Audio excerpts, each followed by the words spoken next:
We must prepare for an angrier world. Ignore the cum stain. If you do not like this video, you will own nothing, you will be happy, and you are gay. Greetings and salutations, Reddit. It is I, Austin, of the Tactical Boner channel, and today we're going to be talking about a man and a myth and a legend in his own mind. Greg Tambone, owner of Bone Tactical, which I'm going to preface this, I'm not a knife guy. He might make good knives for all I know. I don't know. They seem to appeal to people like this.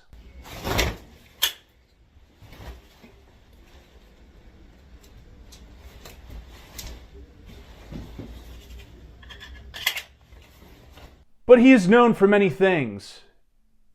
Being a registered deadly weapon. A team of U.S. Marshals extradited me from Germany to the United States recently. They expressed their extreme gratitude that I was a cooperative detainee because, according to them, I was one of the most potentially dangerous criminals they have ever come across. Anyone watching this probably already knows that regardless of whether I have a weapon or not, I am. From there, he's also known for the drills that I've seen online that he's doing. Yeah. The drawl stroke, very similar stuff here, with the major glaring exception that the Israeli method, they don't use a round in the chamber, so they don't necessarily carry with a round in the chamber in the Israeli method. Other than that, it's everything close to the body, the hands come together, the push-outs all very similar, everything's pretty much the same, and we're practicing that here. One of the cool things is these guys have a little drill where they go milling about, and then the first person that draws their firearm, everybody else has to really quickly.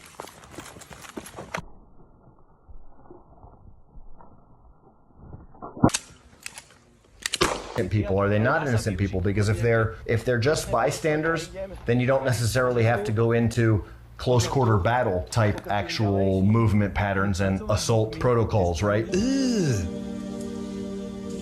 Brother, See, now listen up, liberal. You wouldn't get it, okay? He had to flag his buddy's head. It was part of the drill. It was a tactical error, liberal. See, the point of that drill was to grab his friend who had went down. He wasn't carrying around in the chamber either, so he got shot, so he had to go get saved. See, while you were all busy worrying about the T-box, he was worried about the H-box, the grab your friend's titties and drag while you're taking fire. And, okay, the Israeli carry method, stop it. There was a reason that it existed, is because IDF personnel were untrained conscripts and a lot of their weapons were like random guns that nobody knew what the manual of arms were. So, just stop it. Stop it. You don't put your seatbelt on right before a crash. Don't carry without one in the chamber. He's also vaguely known for being a PMC of sorts in Honduras. And he explains his time doing that kind of like a toddler explaining why a great white shark is his favorite animal. Happen to be in passing. Well, now we have tear gas. We can start lobbing tear gas over this compound where we know these guys have, you know, money, wealthy, all this kind of stuff, lots of guns. And so it was a hit and run opportunity. They did it, moved in quickly. Well, we can't control, this is in the middle of the city, so we can't control the city blocks. I can't put a killing field on a public road. So we had the barriers of the most barriers that we could have, barriers of entry that we could have, but that was a situation where we really needed more chem suits or gas mask protection for everybody. Now, I don't think he was part of any reputable company. I think he probably just went there and figured out an in, because like I did a little bit of time as a private security contract guy, and I know what those contracts require to get hired. It's usually a military with combat experience or deployment experience and some like extensive law enforcement experience. So, being that he had a criminal history, it would seem, and he was also never a veteran or anybody with any law enforcement experience, I think he just kind of ended up there. And before someone's like, oh, you're fucking lying, Austin. There's a picture of me like 7 years ago when I thought I was hot shit after graduating from one of those academies from said contractor. But I'm not here to just dunk on him for his past, because that's not what I'm here to do. I'm here to make fun of him for wearing a fucking pegboard as a...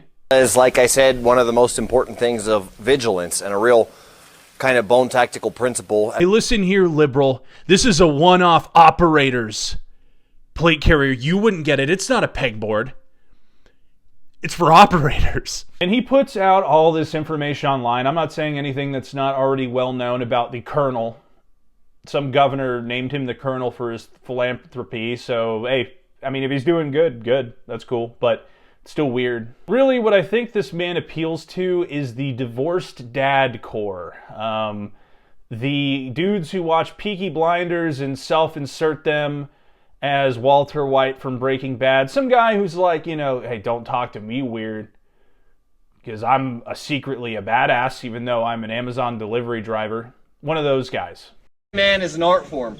It's been doled down by Hollywood. It's been lied about by mouth breathers with YouTube channels, and it's right now even just completely manipulated by tactical companies selling any kind of tactical gear, tack pants, hats, t-shirts, or anything like that that you might see, because they want you to think that something may be a gray man, some kind of a tactical backpack, or any of those things, but that's not being a gray man. In fact, like I said, they're quite the opposite.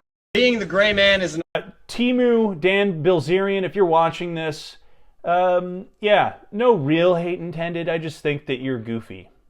And that's pretty much the long and short of it. But that's going to do it for me today, guys. This is Austin of the Underwater Lesbian Basket Weaving channel, and I will see you in the next one.